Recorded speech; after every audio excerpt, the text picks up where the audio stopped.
Delhi high court का एक recent judgement है जिसके अंतर्गत उसने जो है एफएसएसआई के द्वारा एक रेगुलेटेड चीज़ था कि जो एनिमल्स फीड्स होते हैं, मतलब जो है हमारे जानवर हैं, गाय है, भैंस है, उन जानवरों को जो फीड्स दिया जाता है, खाने का सामान दिया जाता है, अगर उसके अंतर्गत जो है मीट और बोन मिला वगैरह है तो दूध देने वाले जो जानवर हैं उनको जो है प्रोहिबिट किया गया था। मतलब ऐसे फीड्स जिसमें कि मीट और बोन मिल्स वगैरह है तो दूध देने वाले जो जानवर हैं उनको नहीं देना है, ऐसा एफएसएसआई का जो है रेगुलेशन जो है गाइडलाइंस आया था। तो इसी को दिल्ली हाई कोर्ट ने जो है कैंसिल किया है। रूलिंग क्या बोलता है कि कोर्ट ने बोला है कि एफएसएसआई का जो मैंडेट है वो ह्यूमन कंजम्पशन वाली कोई फीड्स है उसके लिए है केवल स्ट्रिक्टली, और ये जो है एनिमल्स पे जो है लागू नहीं होता है। इसके आधार पे जो है हम ये बोल सकते हैं कि अथॉरिटी जो है उसके पास कोई एम्पावरमेंट नहीं है कि वो स्टैंडर्ड सेट करे एनिमल फीड्स को लेकर के। इवन अगर ये जो है फीड्स एनिमल खाते हैं और एनिमल के बाद जो है एनिमल के द्वारा जो मिल्क और मीट हमको मिलता है वो क्वालिटी अगर इम्पेक्टेड भी होती है तो भी उस कंडीशन में भी जो है एनिमल के फीड्स को जो है एफएसएसआई जो है कंट्रोल नहीं कर सकता, उससे रिलेटेड जो है गाइडलाइंस नहीं दे सकता है। ये जो है इस रूलिंग के अंतर्गत बात आया। एफएसएसआई को अगर देखा जाए तो इसको इस्टेब्लिश किया गया था under the food safety and standard act 2006 के अंतर्गत। इसका हेडक्वार्टर जो है दिल्ली में है। किसके अंतर्गत कार्य करता है ये? तो ministry of health and family welfare के अंतर्गत जो है ये कार्य करता है।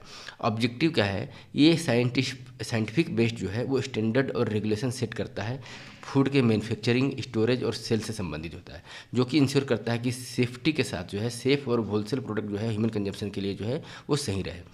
इन्फोर्समेंट इसका अगर देखा जाए तो FSSI and state food safety authority जो है ये दोनों रिस्पॉन्सिबल हैं इस मतलब जो है हमारे फूड सेफ्टी से रिलेटेड जो एक्ट है, प्रोविजन है नेशन वाइड्स। नेक्स्ट है हमारा women's reservation in the legislation. इससे रिलेटेड जो है हमारा बिल था उससे संबंधित। कंटेस्ट क्या है कि प्राइम मिनिस्टर ने जो है एम्फेसाइज किया है, एक मतलब जो है एक दबाव दिया है, दबाव दे करके बोला है कि वुमेन्स का जो रिजर्वेशन है लेजिस्लेचर में, हमारे जो है विधानसभा में, लोकसभा में, वो एसेंशियल है इंडिया की डेमोक्रेसी को जो है वाइब्रेंट बनाने के लिए, इंक्लूसिव बनाने के लिए और पार्टिसिपेटिव बनाने के लिए। गवर्नमेंट ने कंसिडर किया है कि जो अपना जो नारी शक्ति वंदना एक्ट जो था 2029 के इलेक्शन में इम्प्लीमेंट करने के लिए, तो इससे रिलेटेड जो है प्रधानमंत्री ने ये जोर दिया है। अगर स्टेटस देखा जाए पॉलिटिकल रिजर्वेशन का जो है वुमेंस का, तो वुमेन जो है रिप्रेजेंट करती हैं लोकसभा में, वो अगर 2004 का आंकड़ा देखा जाए तो 5 से 10% जो था उस समय। 2014 में वुमेन का रिप्रेजेंटेशन जो है 12% हो गया टोटल स्ट्रेंथ का। 14% जो है अभी अपना जो 18th लोकसभा चल रहा है उसके अंतर्गत है। तो ग्रेजुअली जो है ये धीरे धीरे बढ़ता जा रहा है, लेकिन अभी भी जो है जो ग्लोबल एवरेज है वुमेन्स रिप्रेजेंटेशन का वो 24% है, उससे काफ़ी नीचे हम हैं। ये जो रिप्रेजेंटेशन है अगर स्टेट असेंबली का देखा जाए तो अभी 9% है। इंडिया जो है ग्लोबली 143rd रैंक है अगर इंटर पार्लियामेंट्री यूनियन 2024 का रिपोर्ट देखा जाए वुमेन पॉलिटिकल रिप्रेजेंटेशन के मामले में। वुमेन्स के रिप्रेजेंटेशन से संबंधित जो है, रिजर्वेशन से संबंधित जो है इंडिया में फ्रेमवर्क अगर देखा जाए तो 73rd और 74th कॉन्स्टिट्यूशनल अमेंडमेंट जो आया था पंचायती राज व्यवस्था से संबंधित, उसके अंतर्गत जो है 1/3 जो है रिजर्वेशन जो है वो वुमेन के लिए है पंचायती राज इंस्टीट्यूशन में और अर्बन लोकल बॉडी में। इसके अंतर्गत तो SCs और ST की सीट भी है, वो भी इंक्लूडेड है। फिर बाद में जो है नारी शक्ति वंदना एक्ट 2023 जो है 106 कॉन्स्टिट्यूशनल अमेंडमेंट एक्ट के तहत आया था, जिसके अंतर्गत जो है 33% जो रिजर्वेशन है वो महिलाओं को दिया गया है लोकसभा में भी, स्टेट असेंबली में भी, दिल्ली असेंबली में भी, जिसके अंतर्गत SC ST रिजर्वेशन भी सीट जो है शामिल है। यानी कि जो SC ST के लिए जो रिजर्व सीट होती है उसके अंतर्गत भी 33% जो है SC ST की महिलाओं को दिया गया है। तो ये जो है थॉरली जो है पूरे इंडिया में हर एक स्टेज पे जो है रिजर्वेशन की बात की गई है। पंचायती राज में, urban local body, rural local body, Vidhan Sabha, Lok Sabha, Delhi assembly, सब जगह देने की बात की गई है। इंडिया में ये कॉन्स्टिट्यूशनल प्रोविजन दिया गया है। कॉन्स्टिट्यूशनल प्रोविजन अगर देखा जाए तो आर्टिकल 330 जो है ऐड किया गया, इसके अंतर्गत जो है ये मैंडेट दिया गया है कि जो है सीट 33% जो है रिजर्व रहेगी लोकसभा में। फिर आर्टिकल 332A आया, इसके अंतर्गत जो है सिमिलर रिजर्वेशन जो है स्टेट असेंबली में भी आएगा।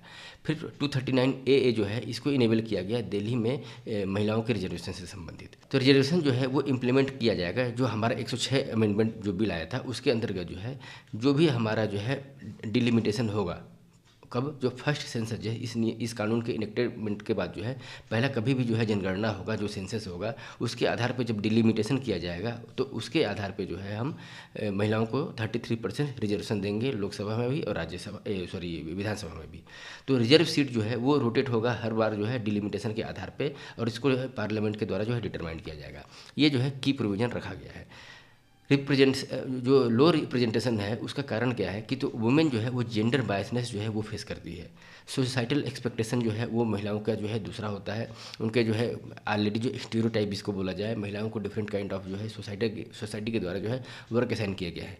फिर वर्क लाइफ बैलेंस जो है उसका भी प्रेशर रहता है कि जैसे भी हो महिलाओं को अगर जॉब भी करती हैं तो घर के काम को भी उनको मैंडेट जो है समाज के द्वारा जो है फैमिली के द्वारा जो है दिया गया है। फिर हरासमेंट वाली बात भी की जाती है। फिर limited access to political work which restrict participation, तो पॉलिटिकल नेटवर्क के लिए भी जो है घुलने मिलने से लेकर के जो है पार्टिसिपेशन जो है वो लिमिटेड होता है। इसके चलते जो है पार्टिसिपेशन भी जो है वो रिस्ट्रिक्टेड है। सिग्निफिकेंस क्या है, अगर हम वुमेन के रिप्रेजेंटेशन की बात की जाए जो प्रधानमंत्री ने किया है, तो इसके चलते जो है वुमेन्स का एम्पावरमेंट जो है वो एडवांस होगा और आगे बढ़ेगा। उनके इन्वॉल्वमेंट की वजह से जो है वुमेन की डिसीजन मेकिंग जो है स्ट्रेंथन होगी और एम्पावर्ड होंगे। डेमोक्रेटिक वैल्यू भी बढ़ेगी, क्योंकि जो है डेमोक्रेटिक का मतलब हुआ कि पूरी जनसंख्या को है हम लेकर के चलेंगे, इंक्लूड करके चलेंगे। और अगर इसमें महिलाओं की भागीदारी और भी बढ़ जाती है तो हम ये बोल सकते हैं कि हमारी जो डेमोक्रेसी है, हमारी जो डेमोक्रेटिक वैल्यू है वो इंक्लूसिव है, पार्टिसिपेटरी है और रिस्पॉन्सिव है। फिर लेजिस्लेटिव इफेक्टिवनेस की बात की जाए कि इसमें जो है जैसे महिलाओं को इंक्लूड करते हैं हम, तो हर एक जो है व्यक्ति विशेष का जो है व्यू पॉइंट अलग हो जाता है। जेंडर जो है व्यू पॉइंट जो है हमको डिफरेंट दिखेगा, डाइवर्सिटी उसमें आएगी। फिर जो है अगर डाइवर्सिटी आएगी, डिफरेंट व्यू पॉइंट हमको मिलता है, तो ये हमको कंट्रीब्यूट करेगा बेटर पॉलिसी मेकिंग और डिसीजन मेकिंग में। साथ साथ जो है ये हमको हेल्प करेगा कि लॉन्ग स्टैंडिंग जो है under representation of women's in politics है उसको हम कैसे जो है मतलब रोक सकते हैं, इंक्लूसिविटी ला सकते हैं। जो एक्सक्लूजन चल रहा था इंक्लूजन में आ जाएगा, जिसके चलते जो है हम सस्टेंटिव इक्विटी की बात जो कर रहे थे वो हम उसको इंश्योर कर सकते हैं।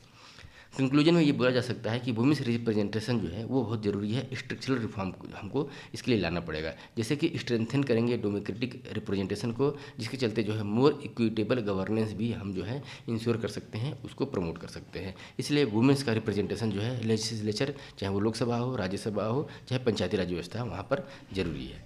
नेक्स्ट है constitution of India in Sindhi language, मतलब जो इंडियन कॉन्स्टिट्यूशन है उसको हिंदी में जो सिंधी में जो है ट्रांसलेट किया गया है सिंधी लैंग्वेज में। किस दिन ऑन सिंधी भाषा दिवस जो है 10 अप्रैल को जो है मनाया जाता है। इसी दिन जो है 10 अप्रैल 2026 को वाइस प्रेसिडेंट CP राधाकृष्णन के द्वारा जो है इन्होंने अपडेटेड वर्जन जो है कॉन्स्टिट्यूशन का सिंधी लैंग्वेज में है रिलीज किया। कहाँ पर रिलीज किया? Vice president's enclave new Delhi में। हाईलाइट अगर देखा जाए इसके अंतर्गत क्या है कि डुअल स्क्रिप्ट में इसको रिलीज किया गया। पहले इसको ट्रांसलेशन किया गया 2 स्क्रिप्ट में, पहला देवनागरी स्क्रिप्ट था, दूसरा जो है पर्शियन स्क्रिप्ट था। फिर बाद में जो है इसको सिंधी में कन्वर्ट किया गया। सिग्निफिकेंस क्या है सिंधी में कन्वर्जन का? तो सिंधी एक जो लैंग्वेज है वो इंडो आर्यन लैंग्वेज है, जो कि रिच लिटरेचरली ट्रेडिशन जो है वैदिक और सूफी फिलोसफी के अंतर्गत जो है इसमें आता है। कॉन्स्टिट्यूशनल अगर देखा जाए फ्रेमवर्क अगर स्टेटस जो है सिंधी लैंग्वेज का, तो हमारी जो 22 ऑफिशियल लैंग्वेज है उसके अंतर्गत जो है ये सिंधी लैंग्वेज भी आता है अंडर द 8th शेड्यूल। इसको जो है 21st कॉन्स्टिट्यूशनल अमेंडमेंट के तहत जो है 1967 में ऐड किया गया था भारत के कॉन्स्टिट्यूशन के शेड्यूल 8 में अंडर दी जो ऑफिशियल लैंग्वेज है। अगर हमारा जो है original language of the constitution को समझा जाए तो ओरिजिनली जो है कॉन्स्टिट्यूशन जो है हमारा इंग्लिश में ड्राफ्ट किया गया था। बाद में जो है घनश्याम दास गुप्ता की कमेटी के द्वारा जो है इसका हिंदी वर्जन भी जो है ड्राफ्ट किया गया और रिलीज किया गया। और दोनों हिंदी वर्जन और इंग्लिश वर्जन जो है दोनों साइन किया गया कॉन्स्टिट्यूशनल असेंबली के द्वारा जो है और सबमिट किया गया 24 जनवरी 1950 को। तो जब हमारा संविधान जो है इम्प्लीमेंट होने से जस्ट जो है 2 दिन पहले जो है 24 जनवरी 1950 को जो है कॉन्स्टिट्यूशनल असेंबली के द्वारा हिंदी वर्जन और इंग्लिश वर्जन दोनों जो है साइन करके जो है लागू हुआ एक तरीके से। नेक्स्ट है हमारा कॉमनवेल्थ पार्लियामेंट्री एसोसिएशन से रिलेटेड। कंटेस्ट क्या है कि कॉमनवेल्थ पार्लियामेंट्री एसोसिएशन जो है ये इंडिया का इंडियन रीजन जोन जो है 7th उसका कॉन्फ्रेंस जो है रिसेंटली कंक्लूड किया गया गोवा में। इसका इंडियन रीजन जोन का जो है 7th कॉन्फ्रेंस गोवा में कंक्लूड किया गया है। कॉमनवेल्थ पार्लियामेंट्री एसोसिएशन से संबंधित है ये। इस एसोसिएशन को अगर समझा जाए तो 1911 में इसको फाउंड किया गया था एम्पायर पार्लियामेंट्री एसोसिएशन के द्वारा। बाद में 1948 में जब देश आज़ाद हुआ तो इसका नाम जो है चेंज करके मतलब ये रखा गया। इसके पहले जो है ओल्डेस्ट कॉमनवेल्थ ऑर्गेनाइजेशन इसको बोला जाता है। मिशन क्या है कि इसका जो है मिशन ये है कि पार्लियामेंट्री डेमोक्रेसी को और जो है आगे बढ़ाना, गुड गवर्नेंस को प्रमोट करना, rule of law, individual freedom, youth engagement और जेंडर इक्वलिटी की बात करना पार्लियामेंट्री सिस्टम से संबंधित। स्ट्रक्चर इसके अंतर्गत ये है कि इंटरनेशनल कम्युनिटी को अगर देखा जाए तो 180 लेजिस्लेचर ब्रांच इसके अंतर्गत आते हैं, जो कि 9 जियोग्राफिकल रीजन में फैले हुए हैं। और मेंबरशिप जो है इसमें इंस्टीट्यूशन है जिसमें कि नेशनल, स्टेट और प्रोविंशियल और टेरिटोरियल पार्लियामेंट्री जो है और पार्लियामेंट्रियन जो है इसमें शामिल है। गवर्नेंस की बात की जाए कि इसका कैसे कैसे जो है मैनेजमेंट होता है, तो इसको जो है सबसे ऊपर जो है जनरल असेंबली जो है वो सुप्रीम बॉडी के रूप में काम करती है। फिर एग्जीक्यूटिव कमेटी होती है, इसका हेडक्वार्टर जो है लंदन में जो है इसका सेक्रेटरीट है यूके में। इंडिया में अगर देखा जाए तो कॉमनवेल्थ पार्लियामेंट्री एसोसिएशन को देखा जाए तो 32 लेजिस्लेचर जो है इसके मेंबर हैं। अफ्रीका के बाद इंडिया जो है सबसे बड़ा जो है सीपीए मेंबरशिप ब्रांच स्थित है। लीडरशिप इंडिया के पर्सपेक्टिव से देखा जाए तो लोकसभा के जो स्पीकर हैं इसके जो है सुप्रीम लीडर माने जाते हैं, सब जो है रीजनल चेयरपर्सन के रूप में जाने जाते हैं। सेक्रेटरीट इसका जो है लोकसभा भवन में ही है, पार्लियामेंट ऑफ इंडिया में स्थित है। एडमिनिस्ट्रेटिव जोन के रूप में जो है 9 जोन में जो है इसको बांटा गया है इंडिया में। तो 9 जोनों के अंतर्गत जो है एक जोन नंबर 1 है यूपी और उत्तराखंड आता है उसमें। जोन 2 में जो है दिल्ली, हरियाणा, हिमाचल प्रदेश, जम्मू कश्मीर और पंजाब आते हैं। जोन 3 में जो है नॉर्थ ईस्ट के स्टेट हमारे आते हैं जिसमें कि सिक्किम भी इंक्लूडेड है। जोन 4 में उड़ीसा और वेस्ट बंगाल आ जाते हैं। जोन 5 में बिहार और झारखंड। जोन 6 में राजस्थान, मध्य प्रदेश, छत्तीसगढ़ आते हैं। जोन 7 में गोवा, गुजरात, महाराष्ट्र। 8th में आंध्र प्रदेश, कर्नाटका और तेलंगाना। और जोन 9 में जो है हमारे जो साउथर्न मोस्ट स्टेट है केरला, पुडुचेरी और तमिलनाडु आ जाते हैं। नेक्स्ट है resignation of the justice Verma. जो जस्टिस वर्मा जिनके खिलाफ जो है मतलब जो है जिनके यहाँ जो है घर पर जो है नोट जलते हुए दिखा था, तो उनके रिजिग्नेशन से संबंधित कंटेस्ट क्या है कि जस्टिस यशवंत वर्मा जो है इलाहाबाद हाई कोर्ट के जज थे। दिल्ली हाई कोर्ट से उनको ट्रांसफ़र किया गया था, तो इलाहाबाद हाई कोर्ट के जज थे, उन्होंने अपना जो है रेजिग्नेशन सबमिट कर दिया प्रेसिडेंट ऑफ इंडिया को। कंटेस्ट क्या है अगर देखा जाए तो इंडिया में जो है सिंगल यूनिफाइड जुडिशरी काम करती है। मतलब जो है कोई जुडिशरी, हाई कोर्ट हुआ, चाहे सुप्रीम कोर्ट हुआ, चाहे डिस्ट्रिक्ट कोर्ट हुआ, वो इंडिपेंडेंट नहीं है, एक कड़ी में जुड़ी हुई है। डिस्ट्रिक्ट कोर्ट को ऊपर मैनेज करने के लिए हाई कोर्ट है और हाई कोर्ट से ऊपर जो है हमारा सुप्रीम कोर्ट है। तो यूनिफाइड जुडिशरी सिस्टम है। यूएसए में क्या है कि डुअल जुडिशरी सिस्टम है, मतलब उसमें फेडरल कोर्ट होता है जो कि मतलब सेंटर के मतलब जो है मतलब यूनियन का कार्य करता है, और प्रोविंशियल जो होते हैं चाहे स्टेट वगैरह जो होते हैं उनका जो है दूसरा जो है कोर्ट काम करता है, वो इंडिपेंडेंट एक दूसरे से इंडिपेंडेंट होते हैं। इंडिया की बात की जाए तो सुप्रीम कोर्ट जो है सबसे ऊपर बैठा हुआ है, उसके अंतर्गत जो है आर्टिकल संविधान का 124 से 147 जो है गवर्न होता है।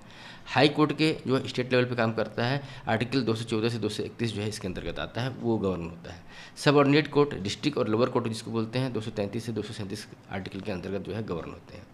स्ट्रक्चरल क्या है कि लॉ की यूनिफॉर्मिटी के लिए जो है यूनिफॉर्म इंटरप्रिटेशन ऑफ लॉ यहाँ पर जो है इंडिया में चलता है। सेम लॉ को जो है इन्फोर्स किया जाता है डिस्ट्रिक्ट से लेकर के हाई कोर्ट के द्वारा, फिर सुप्रीम कोर्ट के द्वारा। इंडियन जुडिशरी को अगर की फीचर देखा जाए तो एक इंडियन जुडिशरी जो है वो इंडिपेंडेंट है। मतलब हमारा जो है कॉन्स्टिट्यूशन का आर्टिकल जो है 15 ये बोलता है देयर आर सेपरेशन ऑफ, मतलब जो है सेपरेशन ऑफ पावर की बात करता है, जो कि हमारा बेसिक स्ट्रक्चर है। जुडिशरी को एग्जीक्यूटिव से सेपरेट करता है, तो यहाँ पे इंडिपेंडेंस हो जाता है जुडिशरी का। फिर जुडिशियल रिव्यू भी यहाँ पे है, इसके चलते जो है जो अनकॉन्स्टिट्यूशनल लॉ है उसको स्ट्राइक डाउन कर देता है हमारा supreme court, even high court भी। सेपरेशन ऑफ पावर की भी बात की जाती है, रूल ऑफ लॉ की भी बात की जाती है जुडिशरी के द्वारा। हाई कोर्ट को अगर देखा जाए तो हाई कोर्ट जो है वो कैसे गवर्न होता है, मेनली जो है आर्टिकल 214 क्या बोलता है कि स्टेट्स के लिए हाई कोर्ट होने चाहिए। फिर आर्टिकल 216 क्या बोलता है, कॉन्स्टिट्यूशन ऑफ हाई कोर्ट का कैसे इस्टेब्लिशमेंट किया जाए। 217 आर्टिकल ये बोलता है कि अपॉइंटमेंट और कंडीशन ऑफ द ऑफिस जो है जुडिशरी का वो किस तरीके से होना चाहिए। 218 आर्टिकल बोलता है कि जो application of provision of the removal of जो सुप्रीम कोर्ट्स के जज वगैरह हैं उसको कैसे जो है होगा, जैसे जैसे सुप्रीम कोर्ट के जज रिमूव किए जाते हैं उसी की तरफ जो पे आर्टिकल 218 के अंतर्गत जो है हमारे हाई कोर्ट के जज के रिमूवल का जो है प्रोसेस दिया हुआ है। आर्टिकल 219 हमको जो है हाई कोर्ट के जज का ओथ और रेफर्मेशन बताता है। आर्टिकल 220 से 224 तक जो है अदर प्रोविजन एसोसिएटेड है, जिसमें कि जो हाई कोर्ट के जज हैं उनका जो है प्रैक्टिस को बाहर कैसे रिस्ट्रिक्ट किया गया है, एडिशनल जज का अपॉइंटमेंट कैसे किया जाएगा, ये सब चीज़ें जो है उसमें मेंशन है। अपॉइंटमेंट अगर देखा जाए हाई कोर्ट के जज का तो अंडर द आर्टिकल 217 के अंतर्गत जो पहला है प्रेसिडेंट ऑफ इंडिया जो है हाई कोर्ट के जज को अपॉइंटमेंट करता है, लेकिन अपॉइंटमेंट करने से पहले उनको जो है चीफ जस्टिस ऑफ इंडिया से जो है कंसल्ट करना पड़ेगा, गवर्नर ऑफ द स्टेट से भी कंसल्ट करना पड़ेगा, और chief justice of high court का भी जो है उसमें मतलब जो है एक रिकमेंडेशन चाहिए। तो इस तरीके से जो है chief justice of high court जो है मेक्स द अपॉइंटमेंट, इसमें अपॉइंटमेंट करते हैं। क्वालिफिकेशन क्या होना चाहिए हाई कोर्ट के जज का, तो सिटीजन ऑफ इंडिया होता है। जुडिशरी ऑफिस जो है अगर वो किसी मतलब जो है मतलब जो है 10 साल तक का एक्सपीरियंस होना चाहिए जुडिशियल एज ए ऑफिसर, या जो है हाई कोर्ट में 5 साल का 10 साल तक का जो है उनको एडवोकेट बन कर रहना चाहिए। तो जुडिशरी ऑफिसर 10 साल या हाई कोर्ट में जो है जज बन करके वो रहें, हाई कोर्ट में जो है एडवोकेट बन के रहें 10 साल, तो वो जो है एलिजिबल हो जाते हैं अपॉइंटमेंट के लिए। टेन्योर इनका जो है 62 ईयर्स का होता है 217 आर्टिकल के अंतर्गत। ओथ और रेफर्मेशन देखा जाए तो आर्टिकल 219 के अंतर्गत जो है गवर्नर ऑफ द स्टेट के सामने जो है ये शपथ लेते हैं। अपॉइंटमेंट जो है प्रेसिडेंट के द्वारा जो है इनको जो है दिया जाता है, फिर बाद में जो है गवर्नर ऑफ स्टेट के द्वारा जो है इनको शपथ दिलाया जाता है। और शपथ जो है constitution and performing duties without fear and favour जो है ये उनके द्वारा लिया जाता है। रिमूवल ऑफ जज की बात की जाए तो उनको ग्राउंड क्या है रिमूवल का, प्रूफ मिस बिहेवियर और इनकेपेसिटी के आधार पर जो है इनको रिमूव करने का ग्राउंड बनता है। लेकिन प्रोसीजर इनका जो है इम्पीचमेंट का होता है। इम्पीचमेंट का क्या प्रोसेस है कि पहले जो है इनको रिमूवल करने के लिए चाहे इम्पीचमेंट के लिए जो है मोशन लाया जाता है पार्लियामेंट में सब, और ये मोशन जो है स्पेशल मेजोरिटी के द्वारा जो है सपोर्ट किया जाएगा। जितने भी मेंबर जो है प्रेजेंट होंगे और वोट देंगे उसके 2/3 मेंबर जो है वो प्रेजेंट और वोटिंग में पार्टिसिपेट करेंगे। तो जितना स्ट्रेंथ है उसके 2/3 मेंबर जो है प्रेजेंट करेंगे और वोट करेंगे, उसकी जो है मेजोरिटी जो होगी, अगर उस मेजोरिटी से पास हो जाता है तो उनका इम्पीचमेंट जो है वो एक्सेप्ट कर लिया जाता है। फिर जो है address to send to president and president order removal, तो मतलब उसके बाद जो है प्रेसिडेंट जो है रिमूवल का ऑर्डर दे सकते हैं। इस बीच में जो है जज चाहे तो रिजिग्नेशन दे सकते हैं। रिजिग्नेशन देना जो है उनको प्रेसिडेंट को पड़ता है, तो प्रेसिडेंट को रिजिग्नेशन देने के बाद वो जो है रिमूव हो जाते हैं। तो ये ओवरऑल जो है जुडिशरी के हाई कोर्ट जो है जज के अपॉइंटमेंट से रिलेटेड हमारा डिस्कशन था। नेक्स्ट है हमारा व्हीप से रिलेटेड।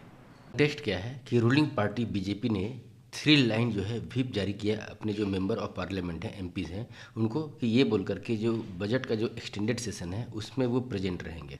व्हीप क्या है इसको अगर समझा जाए तो व्हीप एक तरीके का डायरेक्टिव्स है, वो जो है इशू किया जाता है पॉलिटिकल पार्टी के द्वारा, जो है अपने जो लेजिस्लेचर होते हैं, सांसद होते हैं, विधायक होते हैं, उनको जो है एक तरीके से आदेश जारी किया जाता है थ्रू द व्हीप कि वो जो है पार्टी की जो लाइन है स्पेसिफिकली जो है पार्टी का जो आदेश है उसको वो मानेंगे, उसको फॉलोअप करेंगे। व्हीप का ओरिजिन अगर देखा जाए तो ये ब्रिटिश प्रैक्टिस से डिराइव करता है, जिसके अंतर्गत जो ये व्यवस्था होती थी व्हीपिंग इन, जो लॉ मेकर को जो है बोला जाता था कि पार्टी लाइन को वो फॉलोअप करें। स्टेटस इसका देखा जाए तो ये एक पार्लियामेंट्री कन्वेंशन है, इसको कहीं भी कॉन्स्टिट्यूशन में मेंशन नहीं किया गया है। तो थ्रू द पार्लियामेंट कन्वेंशन किसी मतलब जो है पार्टी के आदेश को मनवाने के लिए व्हीप जारी किया जाता है। और अगर देखा जाए इन्फोर्समेंट की बात की जाए तो अगर पार्टी के व्हीप को कोई डिसओबे करता है, नहीं मानता है, तो उस कंडीशन में जो है वो एमपी वो एमएलए अपना सीट भी जो है वो लूज कर सकता है, अपनी सीट जो है गंवा सकता है। पार्टी इसके लिए व्हीप जारी करने के लिए एक सीनियर मेंबर जो होते हैं उसके हाउस ऑफ कंटीजेंट से उससे व्हीप जारी कराती है, तो उसको जो अपॉइंट करता है उसको हम बोलते हैं चीफ व्हीप। मतलब पार्टी में जो चीफ व्हीप ऑफिसर होता है वो व्हीप जारी करता है और उसी को जो है पार्टी के जो बाकी कानून जो लेजिस्लेचर हैं चाहे एमपी एमएलए जो हैं उनको फॉलो करना है। इस चीफ व्हीप को जो है एडिशनल व्हीप के द्वारा जो है असिस्ट किया जाता है। व्हीप को अगर देखा जाए तो टाइप्स में अगर देखा जाए तो 3 टाइप के व्हीप्स जो होते हैं। एक 1 लाइनर व्हीप जारी किया जाता है व्हीप ऑफिसर के द्वारा। इसमें जो है जो मेंबर्स होते हैं उनको ये इन्फॉर्मेशन दिया जाता है कि उनको जो है वोट देना है या अब्सेंट भी हो सकते हैं, लेकिन अगेंस्ट में नहीं जा सकते, वोट दें या अब्सेंट रहें। 2 लाइनर जो है व्हीप जब जारी किया जाता है तो इसमें जो है मेंबर को प्रेजेंट भी रहना है, लेकिन जो है does not dictate their vote, और अपने वोट को जो है वो डिक्टेट नहीं कर सकते, मतलब इधर उधर नहीं जाते हैं, वोट देना है उनको, प्रेजेंट रहना है। 3 लाइन व्हीप का मतलब ये हुआ कि ये सबसे स्ट्रिक्टेस्ट फॉर्म है, जिसमें क्या है कि प्रेजेंट भी जरूरी है और पार्टी के लाइन पे वोटिंग भी जरूरी है, जैसा कि पार्टी ने डायरेक्शन दिया है। तो सबसे मोस्ट जो है स्ट्रिंजेंट जो है व्हीप 3 लाइन व्हीप होता है। यहाँ पे 2 लाइन व्हीप जारी किया गया था, लेकिन जो है 3 लाइन व्हीप जो है सबसे जो है स्ट्रिक्ट होता है। क्यों व्हीप जारी किया जाता है, इसका इंपॉर्टेंस क्या है? तो पहला है डिसिप्लिन से रिलेटेड, ये इंश्योर करता है कि अटेंडेंस एंड पार्टी यूनिटी जो है क्रूशियल वोटिंग के समय जो है वो हो रहे। फिर कम्युनिकेशन की बात की जाए तो एक्ट ये कर सकता है लिंक बिटवीन पार्टी लीडरशिप और लेजिस्लेचर के बीच में, जैसे पार्टी का जो मेन लीडरशिप है वो और लेजिस्लेचर, इनके बीच में कम्युनिकेशन गैप ना हो बोल करके ये एक तरीके से लिंक का कार्य करता है। फिर फीडबैक की बात की जाए तो ये हेल्प करता है लीडर को गेज मेंबर ओपिनियन एंड की इशूज़। तो ये जो हुआ इसका मेन व्हीप का पर्पज इंपॉर्टेंस। नेक्स्ट है हमारा प्रधानमंत्री ग्राम सड़क योजना का जो 3रा वर्जन आ गया है उससे संबंधित। अभी रिसेंटली यूनियन कैबिनेट ने अप्रूव किया है एक्सटेंशन प्रधानमंत्री ग्रामीण सड़क योजना का 3रा वर्जन। मार्च 2025 से लेकर के 2028-29 तक ये रहेगा।